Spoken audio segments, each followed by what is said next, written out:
बिस्मिल्लाहिर्रहमानिर्रहीम। अस्सलामुअलैकुम दोस्तों बात करते हैं हाइड्रालीन शरबत के बारे में।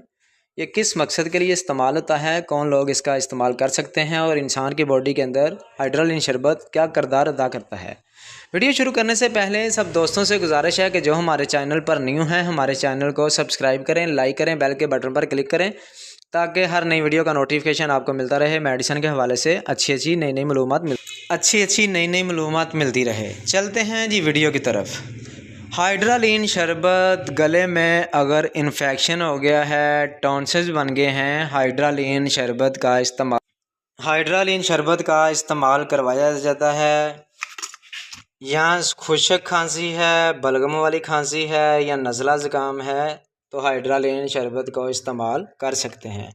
सांस की नालियों में जो बलगम जम जाती है इसको खोलता है, सांस लेने में जो दुश्वारी होती है इसको ये ठीक करता है और नज़ला ज़ुकाम और खांसी से निजात मिलती है।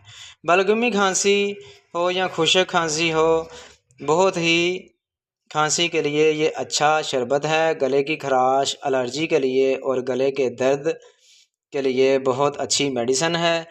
गले और छाती के इन्फेक्शन के लिए बहुत ज़्यादा शरबत इस्तेमाल होता है। जो हाइड्रालीन शरबत के साइड इफ़ेक्ट हैं, इसके साथ नींद आ सकती है, चक्कर आ सकते हैं, उल्टी आ सकती है, बहुत ज़्यादा गनूदगी हो सकती है।